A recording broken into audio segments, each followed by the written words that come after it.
네, 안녕하세요. 우락교 류티입니다. 화법과 작문 영역부터 해설 강의 시작해 보도록 하겠습니다. 첫 번째 화면에 나와 있는 것처럼 이 동영상의 모든 문제의 저작권은 문제 출제자 및 서울특별시 교육청에 있습니다. 처음에 출제 경향에 대해서 설명하는 영상에서 밝혔다시피 4월 고3 전국연합 학력평가 문제지이지만 현재 5월 21일에 여러분들이 풀고 있으시고 이 해설 강의를 제작하고 있는 저도 5월 21일에 이 문제를 풀고 해설 강의를 제작을 하고 있습니다. 먼저 화법과 작문 영역인데요. 화법과 작문 영역, 화법과 작문으로 따로 떼서 생각을 해야 되겠죠. 전통적으로 화법 5문제 그리고 작문 5문제가 출제가 되고 있는 부분이고요. 옛날에는 국어 영역도 5문제의 듣기 문제가 있었습니다. 그런데 그때는 그러면 실제로 이제 들을 수 있는가, 잘 듣는가라고 하는 것을 평가할 수 있었겠죠. 그런데 이 듣기 영역이 없어진 이유는요. 이것은 이제 제 생각이긴 한데 만약에 듣기로 어떤 문제를 푸는 것을 평가를 한다라고 한다면은 토론이라든지 아니면 뭐 협상이라든지 이런 좀 전문적이고 좀 복잡한 담화 유형의 경우에는 평가에 출제를 할 수가 없다라는 문제가 발생을 했을 것으로 보입니다. 그래서 이제 이것을 지문으로 바꿔서 간접 평가를 하는 방식으로 바뀌게 된 거죠. 다음 페이지 보시면은 우선은 화법 부분에 대해서 소개를 해드릴 수 있는데요. 화법 영역은 이렇게 8가지 정도의 담화 유형이 좀 잘 출제가 되고 있습니다. 발표, 강연, 그리고 토론, 토의, 인터뷰, 협상, 라디오 방송, 면접, 대화 이렇게 8개 정도의 담화 유형이 잘 출제가 되고 있고요. 개인적으로 저는 학생들을 지도할 때 화법 영역 같은 경우에는 각 담화 유형마다 출제할 수 있는 질문, 문항의 유형이 정해져 있다, 내용이 정해져 있다라고 이야기를 합니다. 예를 들어서 토론 같은 경우에는 최근에 고전식 토론과 직파식 토론 외에 반대신문식 토론이 대세죠. 그래서 대부분이 반대신문식 토론이 출제가 되고 있어요. 그러면 이제 입론에서 쟁점을 잘 다루고 있는지라고 하는 내용을 다룰 수가 있고요. 그 다음에 그 입론에 대해서 반대신문이라고 하는 교차질문이라고 하는 그 질문을 잘 제시를 하고 있는가, 적절하게 제시를 하고 있고 효과적인 질문이었는가라고 하는 것을 이제 평가하는 문항이 꼭 출제가 된다라는 거죠. 굳이 내용 확인 문제를 출제하지 않는다 하더라도 이런 질문이라든가 입론의 논리성 같은 부분이 주 출제 요소가 될 것이다라는 겁니다.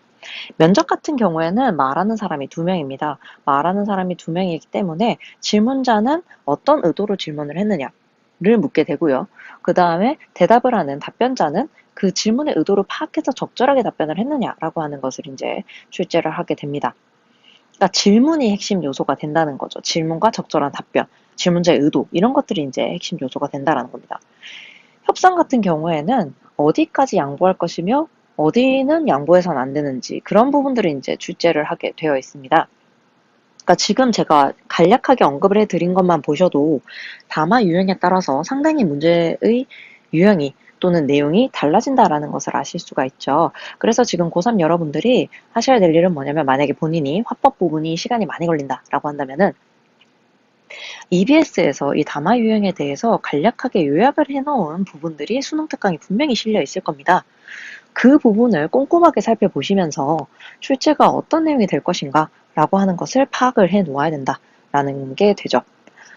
개인적으로는 화법과 작문 부분은 어렵게 출제되진 않습니다. 절대로 어렵게 출제되지가 않아요. 학생들이 충분히 시간만 들이면은 1번부터 10번까지는 웬만하면 다 맞춘다는 얘기예요. 그럼 이것은 무슨 얘기냐면은 여기에서는 시간 싸움이라는 거죠. 여러분들 이 총 문항으로 총 시간을 나눠보면요. 한 문제당 1분 1.6분 정도를 써야 되거든요. 그러니까 한 1분 30초 정도를 써야 된다라고 보시면 됩니다. 그러면 여러분들 굉장히 여유 있게 문제를 푸실 수 있을 텐데요. 그게 아니에요. 화법과 작문 문법 1번에서부터 15번까지를 굉장히 빠른 시간 안에 정답을 찍어내야 뒤쪽에 나오는 문학과 비문학, 독서 지문이라고 하죠. 정보 텍스트 지문 같은 경우에는 읽는 시간을 확보할 수 있다라는 겁니다. 그래서 화법과 작문 영역 같은 경우는 여러분들이 특히 시간을 줄여나가야 되는 영역이라고 볼 수가 있습니다. 그래서 담화 유형에 따라서 그런 것들을 준비를 해놓으시는 게 훨씬 더 좋겠죠. 네, 화법 1번부터 3번 지문입니다. 오른쪽에 보시면은 제가 3년치 수능과 9월 모평, 6월 모평을 도표화해 놓은 것이 있는데요. 화법 부분 분석을 해 놓은 부분입니다. 보시면은 발표와 강연 부분이 압도적으로 출제가 많이 되고 있죠. 지금 보시면 여기에 딱 한 번 출제가 되지 않은 2019년 대비 수능 때를 제외하고는 발표와 강연이 항상 출제가 되고 있다라는 것을 보실 수가 있습니다. 그 다음으로 많은 거는요, 이 뒤쪽에 지금 좀 배치가 되어 있지만 회의, 토의와 회의 부분이 좀 출제가 많이 되고 있다는 걸 알 수가 있죠. 그 다음으로 이제 토론, 그다음 인터뷰가 출제가 되고 있고요. 그다음에 협상과 라디오 방송 면접이 한 번씩 출제가 되고 있습니다. 저는 개인적으로 이제 협상과 그다음 면접이 출제가 될 확률이 높다라고 항상 생각을 하는데 그거는 발표와 강연을 반드시 출제가 된다라고 했었을 때 B 지문이라고 합니다. B 지문. 저는 이제 B 지문이라고 부르는데 B 문제인데 발표와 강연은 A예요. 그래서 얘는 반드시 출제가 된다고 보면은 나머지 하나가 뭐가 출제가 될 것이냐라고 찍었을 때 저는 협상과 면접이 항상 확률이 좀 높다라고 생각을 하거든요. 이제 나올 만한 때가 되었다. 왜냐면 출제가 잘 되어 오지 않았기 때문에 토론과 토의에 비해서는 그 중요도가 낮게 평가되어 왔기 때문에 이제는 협상과 면접 부분을 좀 중요하게 봐야 된다라고 생각을 하고 있습니다. 어쨌든 가장 높은 확률로 무엇이 출제가 된다. 발표와 강연이 출제가 되는 거죠. 이건 왜인지를 생각을 해보시면요. 여러분, 화법이라고 하는 것은, 화법은 말하기와 듣기로 나뉘어지죠. 말하기가 있고, 듣기가 있습니다. 그랬을 때 말하기는 말하기 전략이라고 하는 게 또 따로 있겠죠. 말하기 전략이라고 했었을 때 언어적 전략이 있고요. 그 다음에 비언어적 전략이 있습니다. 2015 개정 교육과정에서는 이 명칭이 다른 걸로 바뀌었는데요. 저는 과거의 명칭을 좀 활용을 해보도록 하겠습니다. 여기에는 이제 비언어가 있고 반언어가 있죠. 그 다음에 이제 마지막 요소가 보조자료 활용이 또 하나의 전략으로 손꼽아 볼 수가 있는데요. 발표와 강연이 출제 확률이 높은 이유는 바로 이 보조자료 활용 때문이다라고 저는 생각을 합니다. 왜냐하면 여러분 토론이나 인터뷰, 협상, 면접에서 보조자료를 갑자기 꺼내어 들 수 있을까요? 갑자기 라디오로 틀어줄 수 있을까요? 물론 저는 과거에 이제 면접 보러 다닐 때 그런 포트폴리오들을 가지고 다녔었거든요. 그래서 이제 안 보시겠다고 하는데도 그걸 꺼내서 이제 저의 어떤 매력이라고 하죠. 자기 PR을 했었을 때가 있긴 한데요. 그게 제가 이렇게 자랑스럽다기보다는 이제 예시로 들 수 있는 이유는 되게 특이한 케이스였기 때문이에요. 굉장히 제 스스로도 이 정도 하면은 뽑히지 않을까라는 생각을 할 정도로 이게 독특할 거야라고 생각을 할 정도였거든요. 지금 여기서 힌트죠. 발표와 강연을 제외하고는 보조자료를 활용하는 담화 유형이 거의 없다라는 얘기입니다. 그런데 대학에 가게 되면 여러분들이 가장 많이 활용하는 담화 유형이 뭐냐면요. 발표와 강연이에요. 그럼 여러분들 대수능이라고 하는데 이 시험의 명칭을 잘 생각을 해보면 대학 수학 능력 시험이거든요. 대학 수학 능력 시험이라고 하면 방금 얘기했다시피 대학 갔을 때 발표나 강연을 제일 많이 한다. 그러면 말할 때도 이걸 제일 많이 활용하고 들을 때도 이걸 제일 많이 들을 거란 얘기예요. 그렇기 때문에 출제가 가장 많이 되어야 되는 부분도 있고 두 번째는 방금 얘기했다시피 보조자료를 활용하기에 가장 적절한 담화 요형이 무엇이기 때문에 발표와 강연이기 때문에 이 담화 유형은 절대 빼놓을 수 없다는 거죠. 절대 출제에서 뺄 수가 없는 영역이라는 겁니다. 그래서 출제가 항상 잘 되고 있다라고 생각을 해주시면 됩니다. 자, 1번부터 3번 지문인데요. 한 페이지에 다 들어갔죠. 굉장히 구성이 잘 되어 있고요. 어떤 의미에서 구성이 잘 되어 있다라고 생각을 하냐면요. 자, 1번 문제. 얘는 말하기 전략 부분이에요. 말하기 전략과 관련된 부분이고요. 그 다음에 2번 문제 보시면요. 2번 문제는 강연을 들으면 떠올린 생각이래요. 그럼 얘는 뭐냐면요. 얘는 지금 듣기와 관련된 부분인데 듣기 중에서도 들은 내용 활용이죠. 들은 내용 평가, 보완 부분이 됩니다.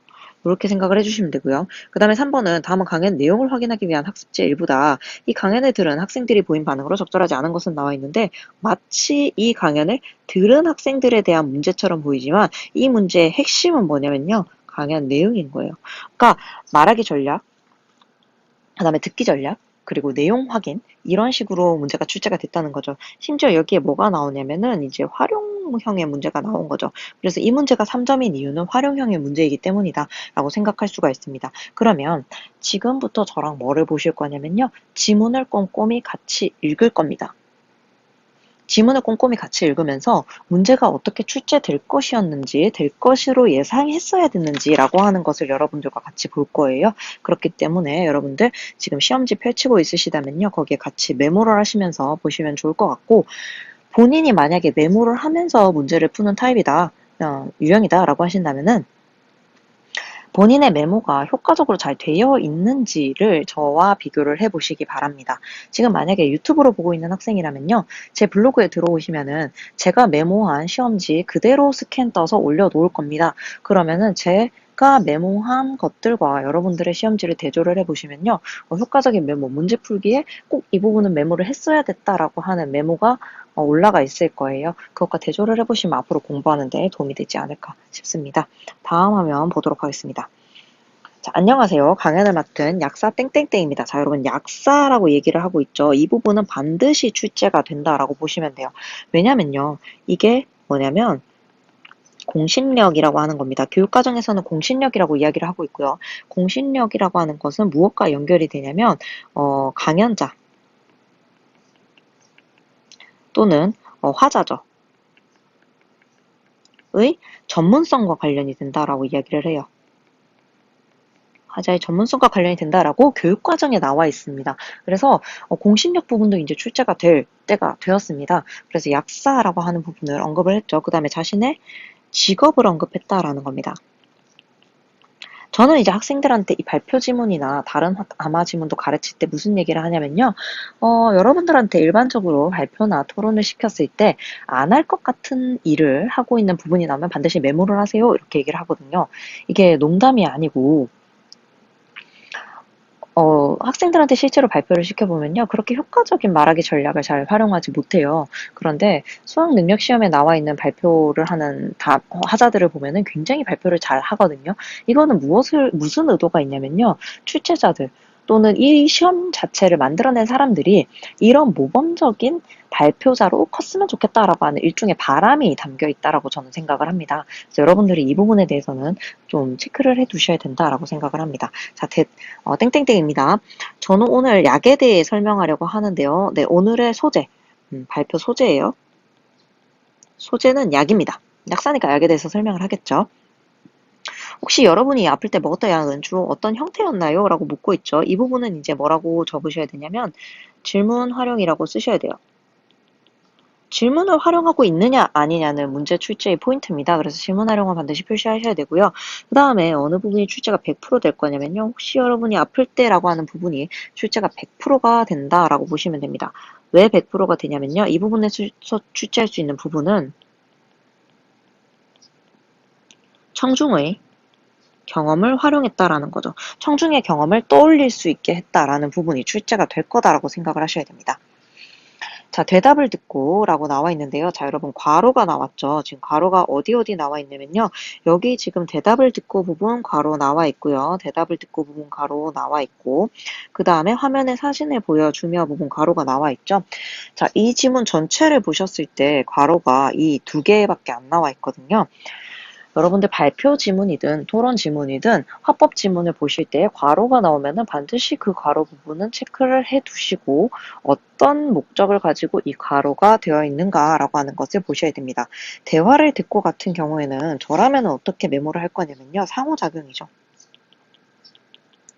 가끔 가다가 문제에서 이거 대답 안 기다려주고 바로 대답하는 사람이 있어요. 그러면은 무슨 생각을 하셔야 되냐면 여기 100% 출제다 라고 생각을 하셔야 됩니다. 출제에서 뭐라고 할 거냐면 이 강연자가 개선되어야 될 점은 뭐냐라고 하고 대답 기다려줘야 된다. 이런 부분이 출제가 될 거예요. 괄호가 굉장히 중요하죠. 그럼 이제 이 두 번째 괄호는 어떤 측면에서 중요하냐면 지금 사진이 나와 있죠. 그래서 보조자료 활용입니다.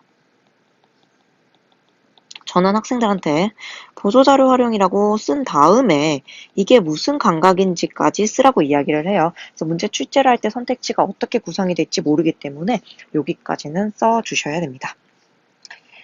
네, 약의 형태가 다양하죠? 일반적으로 약의 형태를 제형이라고 합니다. 자, 오늘 약에 대해서 설명을 할 거다라고 했는데 어디까지 내려갔어요?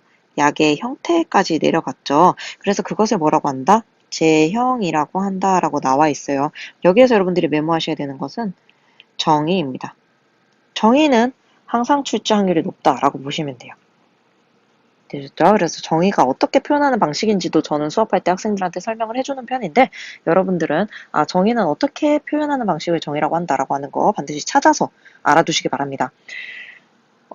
독서 지문이든 토론 지문이든 뭐 발표 지문이든 어디에서든 이 정의의 방식이 사용이 되면요. 체크를 해두세요. 출제될 확률이 50% 이상입니다. 그래서 여러분들 정의의 방식이 나오면 반드시 체크를 해두시기 바랍니다.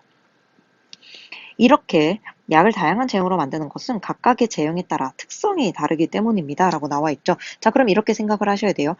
약에 대해서 설명한다더니 약의 형태에 대해서 설명을 한다고 하네. 그런데 약의 형태에서 끝나는 게 아니라 어떤 이 약의 형태에 따른 특성에 대해 설명을 하겠네. 라고 생각을 하셔야 됩니다. 오늘은 먹는 약인 내복약을 제형에 따라 분류하여 종류와 특징 그리고 복용 시 주의점에 대해 알려드리겠습니다. 저는 만약에 저희가 수험생이라면 여기다 표시할 것 같아요. 종류, 특징, 그다음 복용 시 주의점. 이 세 가지가 안 나오면은 이 글은 이상한 글이고요. 그리고 다음으로는 이 글이 어떻게 전개가 될지를 좀 예상해 볼 수가 있는데 A 제형, B 제형, C 제형의 약을 설명을 했다라고 친다면요. A에서 1, 2, 3 이렇게 설명하고요. 그 다음 B에서 1, 2, 3 이런 식으로 설명을 해나갈 수 있겠다라는 생각을 할 수가 있고요. 자, 니은에 있어서는 어떤 방식을 쓸 수 있다라고 생각을 할 수가 있냐면요. 첫 번째를 설명을 하는 거예요. 그래서 쭉 다 설명하는 거예요. A, B, C 다 설명해요. 그 다음에 두 번째로 해가지고 다시 A, B, C 이렇게 설명을 할 수 있겠다라고 예상을 해볼 수 있는 거예요. 그래서 이 두 가지 방식 중에 어떤 방식을 택할 것이냐라고 하는 게 왜 중요하냐면요. 이게 서술 방식이죠. 그래서 출제가 될 수 있는 부분이기 때문에 여러분들이 체크를 해 두셔야 된다라는 겁니다. 자, 다음 문단으로 넘어가겠습니다. 여기 보시는 것처럼 내복약에는 대표적으로 산제, 액제, 캡슐제, 정제가 있습니다. 라고 되어 있죠. 자, 보시겠습니다. 산제 A, 액제 B, 그다음 캡슐제 C, 정제 D. 그럼 A, B, C, D에 대해서 다 얘기를 할 거예요. 산제는 불만이라 아주 작은 알갱이 형태의 가루로 된 약이고 산제. 액제는 액체 형태의 약입니다. 캡슐제는 약물을 캡슐에 넣은 형태의 약이고 정제는 흔히 우리의 알약이라고 부르는데 약물을 압축해서 일정한 형태로 만든 것입니다. 여기서도 무슨 방식이 사용이 되었다. 정의가 사용이 되었죠. 실제로 저는 이 부분에서는 출제가 많이 되지 않을 것이다 라고 생각을 해요. 왜냐하면 이 정의가 틀리면은 완전 티가 많이 나거든요. 심지어 이게 정의가 좀 기억에 남을 만한 거예요. 왜냐하면 액제는 액이죠. 캡슐은 캡슐 들어가야 되겠죠. 맞습니까? 그럼 이제 그나마 함정팔 수 있는 데는 산재랑 정제인데 산이 흩어질 산이라고 친다면 뭐 분말이라고 생각을 할 수 있을 것이고 정제는 흔히 알약이라고 하는 것이구나라고 생각을 할 수 있겠죠. 그래서 학생들이 좀 기억을 잘 할 만한 정의는 출제를 하지 않고 있어요. 출제를 한다 하더라도 맞는 선택지로 얹어놓을 가능성이 높습니다. 여러분들 이 부분은 정의의 방식이 사용이 되었다까지만 체크를 하시면 되겠습니다. 그래서 다음 부분 넘어가 보도록 하겠습니다. 화면에 사진을 보여주며 라고 나와 있죠. 여기는 이미 한 부분이죠. 넘어가도록 하겠습니다. 그럼 이제부터 제형에 따른 특징과 복용 시 주의점을 알아보겠습니다. 그럼 이렇게 보셔야 돼요. 특징. 제형에 따른 특징과 복용 시 주의점을 알아보겠다라고 되어 있는데요. 두 개를 합쳐서 설명을 하겠구나라고 좀 생각을 할 수도 있고 따로따로 설명을 할까라고 생각을 할 수도 있겠죠. 이건 이제 여러분들이 같이 보셔야 되는 거예요. 되었습니까? 그 다음 먼저 산제나 액제는 복용해야 되는 용량에 맞게 미세하게 조절이 가능합니다. 산제랑 액제는 통으로 이제 보내요. 그리고 정제나 캡슐제에 비해 노인이나 소아가 약을 삼키기 쉽고 약효도 빠르게 나타납니다. 하지만 이라고 되어 있죠. 하지만 이 둘은 정제에 비해 변질이 되기 쉬우므로 특히 보관에 주의해야 합니다. 라고 되어 있죠. 누구랑 비교를 하냐면 정제랑 비교를 해요. 그러니까 만약에 이 자리에 캡슐제가 들어가거나 하면 틀린다라는 생각을 하셔야 되겠죠. 이렇게 생각을 하시면 돼요. 여러분 핵심 표현을 보셔야 돼요. 미세하게 조절이 가능하다. 그 다음에 노인이나 소아가 약을 삼키기 쉽고 약효도 빠르게 나타난다 라고 하면은 요게 A, 요게 B, 요게 C 이렇게 보시면요. 나중에 이제 선택지는 어떻게 구성을 해볼 수가 있냐면 정제가 앞에 나온 다음에 A를 쓰는 거예요. 혹은 B를 쓰는 거예요. 이러면 이 선택지는 어떻게 됐다? 틀렸다라고 여러분들이 찾아내셔야 되는 거죠. 되었습니까? 그 다음에 이제 어떻게 도 나올 수가 있냐면은 액제가 나오는 거예요. 액제가 나온 다음에 무슨 얘기를 쓸 수가 있냐면 변질이 잘 안 된다. 누구보다. 앞에 이제 정제를 써야 되겠죠? 변질이 잘 안 된다. 이런 식으로 나오는 거예요. 그럼 이 선택지도 어떻다? 틀렸다라는 거예요. 그래서 저는 개인적으로 짝맞추기라고 이야기를 합니다. 이 선택지에서 내용 부분에 맞았느냐 틀렸느냐를 볼 때는 요 짝맞추기라고 생각을 하거든요. 여러분들이 얼마나 핵심 표현을 잘 찾아내서 짝을 잘 맞추느냐라고 생각을 하시면 되겠습니다. 특히 보관에 주의해야 하고 복용 전 변질 여부를 잘 확인해야 합니다. 변질이 되기 쉽대요. 보관에 주의해야 한대요. 그 다음에 복용 전 변질 여부를 잘 확인해야 한답니다. 캡슐제는 캡슐로 약물을 감싸서 자극이 강한 약물을 복용할 때 생기는 불편을 줄일 수 있고, 그러니까 자극이 강하다라는 표현이 나오면 누구랑 연결이 돼야 되냐면 캡슐제랑 연결이 돼야 돼요. 자극이 강하다라는 표현이 나왔는데 액제나 산제, 정제랑 연결이 되면 그 선택지 틀렸다고 보시면 됩니다. 왜냐면 자극과 관련된 표현은 지금 여기서 처음 나왔거든요. 정제로 만들면 약효가 떨어질 수 있는 경우에 사용되어 약효를 유지할 수 있습니다. 자, 정제로 만들면 약효가 떨어질 수 있는 경우에 사용되어 약효를 유지하는 데 사용을 한다네요. 그러니까 정제에 비해서 캡슐제가 뭐를 유지할 수 있다? 약효를 유지할 수 있다라고 보셔야 됩니다. 하지만 캡슐제는 캡슐이 목구멍이나 식도에 달라붙을 수 있기 때문에 충분한 양의 물과 함께 복용해야 합니다. 자, 충분한 양의 물이라는 표현이 나오면 또 누구랑만 연결이 돼야 된다. 캡슐이랑만 연결이 돼야 된다라는 거예요. 그러니까 여러분들 글을 접근하는 방식 자체를 달리하셔야 돼요. 여러분들은 이 내용을 다 외우고 있으려고 하지만 핵심 표현이 누구랑 짝이 맞느냐 정도만 기억을 하셔도 문제 푸는 데는 큰 지장이 없습니다.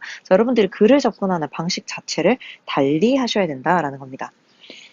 그리고 정제는 일정한 형태로 압축되어 있어 산재나 액체에 비해 보관이 간편하고 정량을 복용하기 쉽다라는 거죠. 일정한 형태로 압축. 이게 특징입니다. 이러한 정제는 약물의 성분이 빠르게 방출되는 속방정과 서서히 지속적으로 방출되는 서방정으로 구분할 수 있습니다. 라고 나와 있죠. 갑자기 지금 여러분들 시험지 펼쳐놓고 있으실 텐데요. 이 내용이 지금 글 중간 이후에 나오죠. 중간 이후에 나온다, 갑툭튀 나온다라는 것은 이 속방정과 서방정을 가지고 무엇을 할 수 있다라는 생각을 하셔야 되냐면 단독 문제까지 출제가 가능하다라는 얘기입니다. 그 다음에 속방정과 서방정은 반드시 한 문제 안에 출제돼야 됩니다. 왜냐면 되게 특이한 단어이기도 하고요. 지금 중반 이후에 제시가 되기 때문에 굉장히 자세한 정보를 주기에는 어려워요. 그렇기 때문에 한 문제 안에서 이 두 개를 함께 출제를 해야 되고요. 그 다음에 한 문제 이상 출제하기 어렵다라는 겁니다. 한 문제 이상은 절대 출제하지 않을 거예요. 왜냐면은 그만큼 선택지를 안 겹치게 활용할 수 있는 만큼의 정보가 아니에요. 그래서 요 내용들을 여러분들이 이런 식으로 예측하실 수 있어야 돼요. 여러분들이 하실 수 있어야 되는 역량은 뭐냐면요. 이런 것들을 예측하실 수 있어야 돼요. 이게 출제자의 눈입니다. 정보의 양이 얼마나 되느냐, 이 정보를 얼만큼 활용할 것이냐, 이 문제에 뭐 한 번 쓸 것이냐, 두 번 쓸 수 있을 만큼의 정보가 있느냐라고 하는 것들을 구분하실 수 있어야 되는 거예요. 그런 것들을 이제 제가 하는 수업 그리고 뭐 방과후 수업이라든지 이런 데서는 전달을 해드리 제가 하는 수업, 방과후 수업 이런 데서는 전달을 해드리고 있는데 이제 그런 게 잘 되지 않죠. 여러분들은 이제 저랑 얼굴도 보지 않고 있는 상태니까. 그러면 이제 제가 6월 모평, 9월 모평 이렇게는 풀이 영상을 올리려고 하고 있어요. 그럴 때 이제 여러분들이 비교를 해보시면 아, 내가 눈이 어느 정도 길러졌구나 라고 하는 것을 대조를 해보실 수가 있겠죠. 서방정은 오랜 시간 일정하게 약의 효과를 유지할 수 있어 복용 횟수를 줄일 수 있습니다. 약의 효과를 유지할 수가 있대요. 그래서 복용 횟수를 줄일 수가 있대요. 약의 효과를 유지. 그런데 서방정은 함부로 쪼개거나 씹어서 먹으면 안 된다고 해요. 왜냐하면 약물의 방출 속도가 달라져 부작용 위험이 있기 때문이다라는 거죠. 이 이유 때문이다라고 하는 것도 봐두셔야 되고요. 여기서 여러분들이 좀 생각을 해 두셔야 되는 건 뭐냐면 어라? 서방정 얘기는 했는데 무슨 얘기는 안 했다. 속방정 얘기는 안 했네. 그러면 요거 얘기해줘야 된다라고 하는 문제가 출제될 수 있지 않을까 라고 하는 예상을 해야 됩니다. 2번 문제 출제가 됐죠. 2번 문제에 학생 2를 보시면, 학생 2를 보시면 서방정음 복용 시 주의 상황을 설명해 주어서 좋았어. 그런데 속방정을 복용할 때 주의할 점은 무엇일까? 이렇게 여러분들이 예측해 가면서 문제를 풀 수 있다는 거예요. 그래서 저는 문제 먼저 안 봐요. 항상 지문 먼저 보거든요. 제시문 먼저 봐요. 그래서 이런 식으로 메모를 해 나가고 문제를 예측하면은 문제 먼저 안 보셔도 된다라는 겁니다. 다음 보겠습니다. 오늘 강연 내용은 유익하셨나요? 질문하고 있죠. 이번 강연이 약에 대한 이해를 높일 수 있는 계기가 되었으면 합니다. 기대죠, 기대. 또한 약과 관련된 내용이 더 궁금한 내용이 있다면 여러분들 발표하면 이런 일 안 하실 거잖아요. 그래서 요거는 이제 추가 정보죠. 온라인 의학 도서관을 통해 찾아보실 수 있습니다. 이거 100% 문제 만들 거고요. 마지막으로 상세한 복약 정보는 꼭 의사나 약사에게 확인하시기 바랍니다. 당부죠. 그럼 뭐 감사하고 있고. 그런데 이제 여기서 여러분들이 보셔야 되는 것은 뭐냐면요. 정리? 요약? 안 하고 있다는 거예요. 가끔 하는 지문이 나와요. 그럼 100% 문제고요. 이게 안 돼 있다는 것도 메모를 하셔야 돼요. 왜냐하면 안 돼 있다라고 하는 것도 문제를 출제할 수 있기 때문입니다. 그래서 문제 한번 같이 보도록 하시겠습니다. 자, 위 강연에 대한 설명으로 적절하지 않은 것은 이라고 나와 있죠. 강연자 신분 나왔고요. 메모해 놓으니까 이렇게 쉽죠. 시각적으로 나왔네요. 질문 던지는 방식 사용했죠. 그다음에 용어의 개념을 정의했죠. 그런데 내용을 요약하며 마무리하지 않았죠. 그러니까 답이 5번이 되는 거예요. 이렇게 쉬운 거예요. 자, 보기는 학생의 강연을 들으며 떠올린 내용이다. 이를 바탕으로 학생들의 듣기 활동을 이해한 내용으로 가장 적절한 것은 이라고 나와 있죠. 학생 1. 재형의 종류가 이렇게 많은지 몰랐어. 약사를 진로로 생각하는 나에게 참 유익한 정보인 것 같아. 이건 뭐냐면 감사죠. 그 다음에 뭐를 체크를 해두셔야 되냐면 여기 진로 얘기했다는 거 체크해 두셔야 돼요. 이런 부분 체크해 두셔야 되고 그 다음에 서방정은 복용 시 주의사항을 설명해 주어서 좋았어. 나와 있죠. 그런데 속방정은 복용 시 주의할 점은 무엇일까? 피부에 바르는 약도 내복약처럼 제형에 따라 특징이 달라지는지 알고 싶어졌어. 나중에 온라인 의학 도서관에 접속해서 알아봐야 되겠군. 학생 2와 학생 3은 그러니까 지금 뭐냐면은 공통점이 있다라는 부분을 보셔야 돼요. 공통점이 있는 애들이고요. 얘가 플러스 알파로 뭐냐면은 추가 정보를 활용하고 있는 학생이다라는 거죠. 추가 정보 활용 의지가 있는 학생이다라고 하는 거 보셔야 되겠죠. 그럼 이제 선택지 보시면 학생 1은 강연 내용에 대한 부정적으로 평가하며 듣고 있다. 부정적 아니죠. 되게 감사했잖아요. 학생 2는 강연 내용을 자신의 문제 상황에 적용하며 듣고 있다라고 했는데 문제 상황은 없었죠. 문제 상황이 없었어요. 그다음에 강연의 내용의 순서 예측 없었고요. 1과 3은 공통점이 없었는데 왜 묶어놨는지 모르겠죠. 그러니까 답이 몇 번이 되냐면 이제 5번이 된다라는 얘기가 되겠죠. 1번과 3번이 공통점이 없었다는 것부터 보시면 돼요. 1번으로 이제 뭐 진로 관련된 얘기를 엮었으면 참 좋았겠죠. 그거는 이제 내신에 만약에 선생님들이 이거 모의고사를 활용하신다라고 한다면은 내신용 문제로 출제 가능하죠. 그럼 이제 제형과 관련된 부분 보죠. 이제 제시 순서대로 아마 되어 있을 거예요. 그래서 산재, 캡슐제죠. 이런 건 이제 하나의 팁이죠. 출제 순서대로, 제시 순서대로 이렇게 표를 만들었을 것이다. 그럼 옳지 않은 거 찾으래요. 그러면 기억의 특징 주의사항으로 봐. 제형에는 산재라는 내용이 들어갈 수 있겠군. 이미 우리가 봤으니까 아니다. 맞는 내용. 니은의 특징 및 주의사항에는 기억과 가치라고 나와 있죠. 그럼 맞을 확률이 높다. 복용해야 하는 용량에 맞게 조절할 수 있다는 내용, 맞는 내용이죠. 기억과 같다라는 내용만 놔도 좋아요. 디귿은 특징 및 주의사항으로 보아 니은에 비해 약효가 빠르게 나타나는 제형이다라고 나와 있는데요. 아까 약효가 빠르게는 어디 나와 있었죠?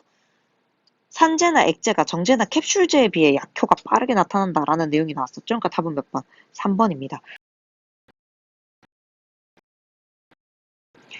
네, 4번과 5번 선택지 나머지 다 보도록 하겠습니다. 3점짜리 문제다 보니까 이 문제가 3점짜리가 맞는지도 한번 봐야 되겠죠. 리을의 제형으로 보라 특징 및 주의사항에는 함부로 쪼개거나 씹어서 복용하면 안 된다는 내용이 들어갈 수 있겠군. 이게 제일 중요한 부분이긴 했죠. 함부로 쪼개거나 씹어서 복용하면 안 된다는 내용.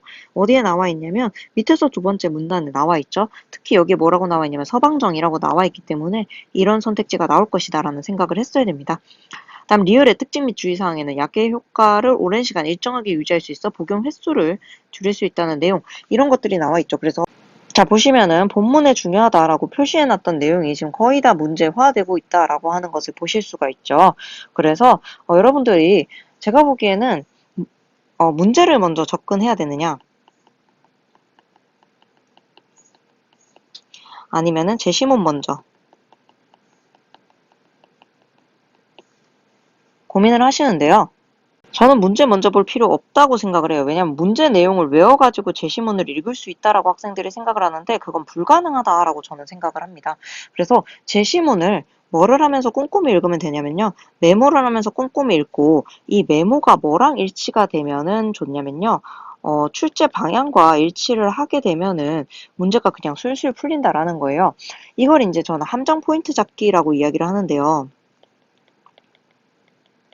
함정 포인트만 여러분들이 분명하게 인식하고 있으면은 문제 먼저 보지 않아도 충분히 출제될 만한 부분들을 잘 엮어서 문제 풀어나갈 수 있다라는 거죠. 그래서 여러분들 반드시 문제보다는 저는 제시문을 먼저 읽기를 추천해 드립니다. 그러면 영상 조금 길어져서요. 끊고 갈게요. 다음 영상에서 4번, 5번 토론 지문 문제 풀이 해설하도록 하겠습니다.